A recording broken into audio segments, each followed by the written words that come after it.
बता दें कि आप देख रहे हैं आर पब्लिक न्यूज चैनल।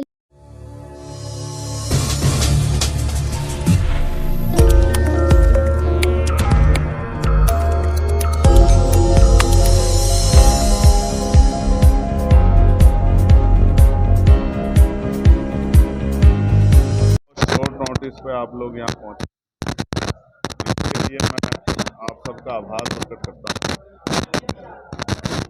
अभी आज अलीगढ़ जिस वजह से मुझे आना पड़ा और आपसे जब मैं अपनी बात रख रहा हूँ तो उसमें दो महत्वपूर्ण बिंदु ये हैं। पहला, उत्तर प्रदेश में जिस तरह की कानून व्यवस्था और उस कानून व्यवस्था में दलितों, पिछड़ों, मुसलमानों, अन्य धार्मिक अल्पसंख्यकों पर जिस तरह का हमला लगातार हो रहा है, आरोपी एसी के कमरे में सो रहे हैं और पीड़ित जो है न्याय के लिए गली गली चक्कर काट रहा है और न्याय नहीं मिल रहा। रोज उत्तर प्रदेश में बहन बेटियों का अपमान हो रहा है, मारा जा रहा है, जलाया जा रहा है, कमजोर वर्गों को पेड़ पे लटकाया जा रहा है मार मार के। कोई इनको पूछने वाला नहीं है, कोई सुनने वाला नहीं। कुछ दिनों पहले ऐसी एक घटना यहाँ हमारे पार्टी के सम्मानित राष्ट्रीय कोर कमेटी के साथी पूर्व मंत्री चौधरी महेंद्र सिंह जी और उनके परिवार के साथ भी इस तरह की घटना घटित हुई। उल्टा किस दबाव में, हालांकि मैं तो ये मानता हूं कि पुलिस को किसी का दबाव नहीं लेना चाहिए, उनको न्याय संगत काम करना चाहिए।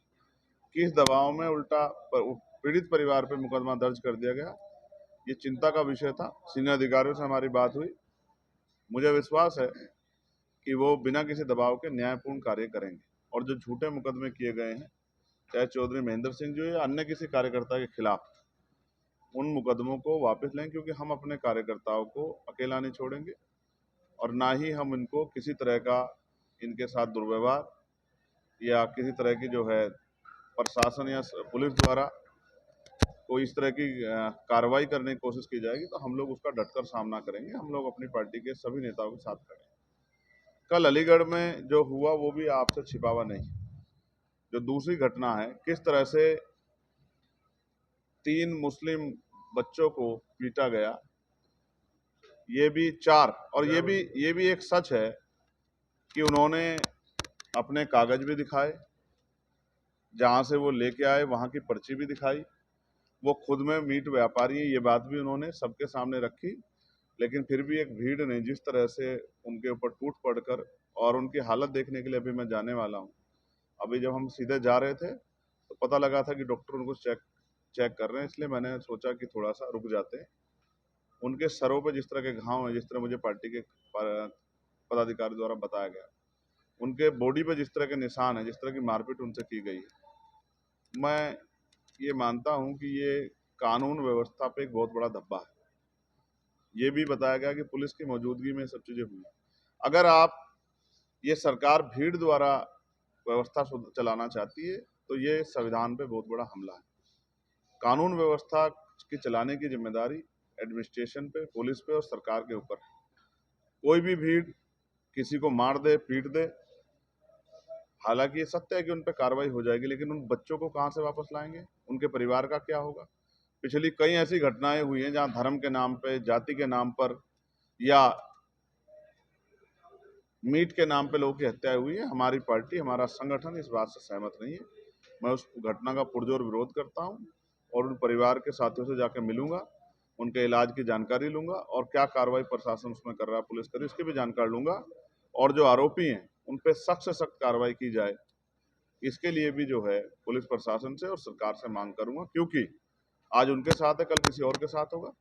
अगर हमने इस हिंसा को नहीं रोका, भीड़ द्वारा जो भीड़ की शक्ल में जो हिंसा की जा रही है, इसको नहीं रोका, तो कल किसी की भी जान को नुकसान हो सकता है। आप भी पत्रकार साथी हैं, आप भी जनता की आवाज उठाते हैं। किसी दबंग को, किसी सामंत को पसंद नहीं आया तो आप पे भी हमला कर सकता है। तो ये लोकतंत्र और संविधान पे जो हमला है, इस पे चुप रहना, इसको बढ़ावा देना।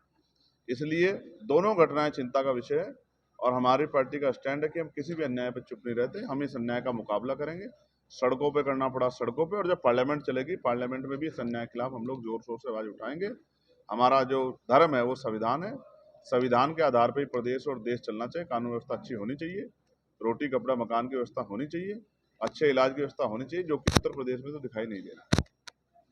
मैं इसी बात के साथ अपनी बात को खत्म करता हूँ। और कोई आपका सवाल हो तो आप पूछ सकते हैं। अगर किसी ने कोई अपराध किया है तो पुलिस उसको गिरफ्तार करे, कोर्ट उसको सजा दे, लेकिन सोचिए कल अगर कोई और जो है इस अपराध को, इस तरह के अपराध को किसी पे आरोप लगा के, क्या आरोप लगा के आप किसी को पीटने का ठेकेदारी ले सकते हैं क्या? आपने आरोप लगाया, आप कोर्ट हैं क्या? आप पुलिस हैं क्या? आप जज हैं क्या कि आप ही तय कर दो कि सजा क्या होगी? तो इस तरह की हिंसा का हम लोग समर्थन नहीं करते, और हिंसा करने वालों को मैं सचेत करना चाहता हूँ कि भारत का संविधान और भारत का कानून सभी के खिलाफ कार्रवाई करता है, चाहे वो कोई बहुत बड़े परिवार का हो, चाहे बहुत बड़ी पॉलिटिकल पार्टी से जुड़ा हुआ हो, या उसका समाज सामंतवाद को मानता हो। ऐसे हर आदमी पे कार्रवाई होती है। ये आज नहीं तो कल होगी। ऐसा तो नहीं कि हमेशा सरकार एक ही बनी रहेगी। लोकतंत्र में जनता जिसको मौका देती है वही आगे बढ़ जाता है। हमने इन दलों को पिछड़ते भी देखा है। तो अब जनता आजाद समाज पार्टी की तरफ भी देख रही है। आजाद समाज पार्टी का 2 सीटों पर लड़के एक सांसद भी बना है। अगर यहाँ की जनता ने आजाद समाज पार्टी को आशीर्वाद दे दिया तो फिर इस तरह के आरोप करने वाले, हिंसा करने वाले लोग, फिर क्या उनको सजा नहीं मिलेगी? तो उनको भी सजा मिलेगी। हम कानून को मानने वाले लोग हैं, संविधान को मानने वाले लोग हैं, बहन बेटियों का सम्मान करने वाले लोग हैं, ना किसी इस तरह की घटना का समर्थन करते और ना ही इस तरह की मारपीट को, हिंसा को सही मानते हैं। वरना हम पे भी बहुत बड़ा हजूम है कि हम लोग इस हजूम को लेकर जवाब नहीं दे सकते हैं। लेकिन मैं जिस व्यवस्था को हम लोग मानते ही नहीं है, उस व्यवस्था पे हम चले क्यों? हम संविधान को मानते हैं, पुलिस के साथियों के द्वारा ही न्याय कराएंगे, हम कानून के द्वारा ही सजा दिलाने का काम करेंगे आरोपियों को, हम अपनी लड़ाई को लड़ेंगे। लेकिन जिस तरह गरीबों की बेटियों पर और गरीबों की जमीन पे सामंतियों की निगाह है, ये सोच उनको बदलनी पड़ेगी। ना हम अपनी जमीन को जाने देंगे, ना हम अपनी बेटियों के सम्मान से किसी को खेलने देंगे। ये बात सब लोग सामंती समझते हैं। भाइयों का हो, चाहे सरकारी किसी कर्मचारी का हो, चाहे आम जनता का हो, किसी जाति धर्म का हो, उन सबको हम लोग उठाने का काम करेंगे। यही हमारा चरित्र, यही हमारा कार्य। इसलिए हम लोग पार्लियामेंट में गए। हम वहां गए इसलिए थोड़ा गए कि तनख्वाह लें और बढ़िया भोजन करें। हम वहां इसलिए गए हैं गरीबों की आवाज बने, और हम इस काम करना जानते हैं, हम इस काम को करें। मैं बहुत जल्द पत्रकार भाइयों की भी सुरक्षा हो, इसके लिए भी पार्लियामेंट में एक बिल लेके आऊंगा, मैं आपको विश्वास दिलाता हूँ।